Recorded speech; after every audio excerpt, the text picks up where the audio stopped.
Dans cette vidéo, on va voir ensemble quelle banque choisir quand on est freelance. Alors j'aurais pu vous faire une longue vidéo de comparaison entre toutes les banques, entre N26, Revolut, Boursorama, etc. Vous dire les avantages et inconvénients de telle ou telle banque, vous dire que telle banque c'est tel prix, qu'on peut retirer à l'étranger, etc. Non, je ne vais pas vous faire ça. Il y a plein de chaînes déjà qui font ça, il y a beaucoup de chaînes aussi qui font de l'affiliation et qui donc mettent un lien sponsorisé dans la description pour pouvoir vous parrainer et donc toucher quelque chose. C'est tout à fait légal, c'est tout à fait normal, hein, c'est normal de toucher quelque chose. Moi, c'est pas du tout le but de cette chaîne. Cette chaîne, c'est vraiment de parler des freelances, c'est vraiment le but, hein, parler des freelances, de comment on peut les aider.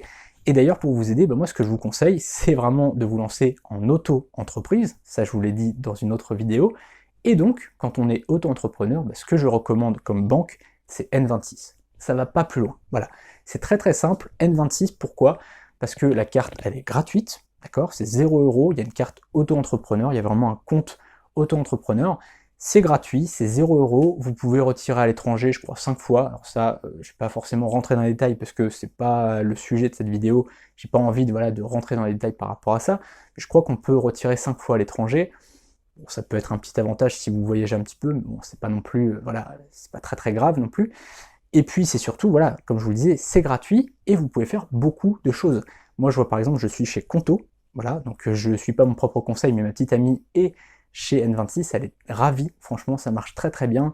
Je vois en fait, elle peut faire des sous-comptes, c'est-à-dire qu'en fait elle peut créer, je crois, jusqu'à 3 sous-comptes, il me semble, où elle peut dire, voilà, ça c'est mes charges et mes impôts, je les déplace, je les mets dans ce sous-compte-là, ça c'est pour les vacances, je les mets dans ce sous-compte-là, ça c'est ça, voilà. Elle peut vraiment créer des sous-comptes, c'est vachement bien organisé, c'est bien agencé, l'appli elle est super bien. Moi voilà, je suis chez Conto, j'en ai parlé, j'en reparlerai je pense dans une autre vidéo. Bah voilà, c'est une banque. Il n'y a pas grand avantage à ça.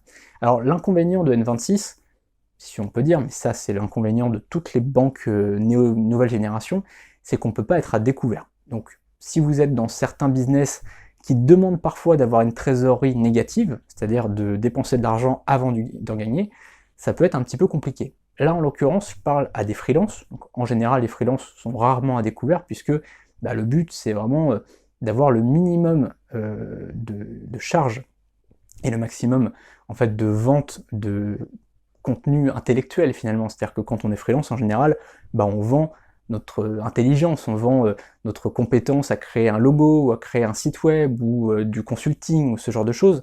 Donc en général, on n'a pas beaucoup de dépenses, à part Adobe éventuellement, ou certains logiciels comme ça, mais globalement, on n'a pas beaucoup de dépenses à engager dans notre activité. Donc ça, c'est aussi une chose pour laquelle je vous conseille plutôt N26 plutôt qu'une banque traditionnelle. Alors vous pouvez évidemment aller au Crédit Mutuel ou dans une banque comme ça, où vous allez avoir un rapport avec votre conseiller, mais franchement, si aujourd'hui vous voulez pas beaucoup dépenser, si vous voulez avoir une banque qui est tranquille, voilà, en quelques minutes vous avez créé votre compte, c'est 0 €, vous n'allez pas payer de frais, il n'y a pas de frais cachés.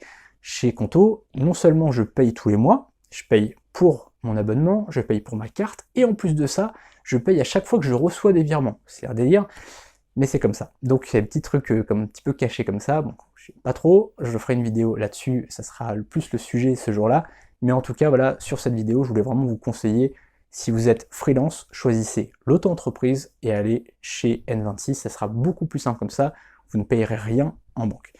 Alors dans la description, il n'y a pas de lien vers N26, voilà, je ne fais pas d'affiliation pour N26, je m'en fiche, hein, vous pouvez aller là où vous voulez, si vous préférez Boursorama ou Revolut, c'est votre problème, c'est pas du tout une mauvaise chose d'aller chez Boursorama, Revolut ou N26, c'est juste un choix personnel que moi je vous conseille, après c'est à vous de voir, et par contre dans la description vous avez des liens beaucoup plus intéressants, donc n'hésitez pas à aller voir, faire une formation gratuite et une formation premium, vous avez aussi le lien vers ma plateforme befreelancer.com, tous les liens sont dans la description, n'hésitez pas à vous abonner à la chaîne et à cliquer sur la cloche pour ne rien louper des prochaines vidéos, à très bientôt.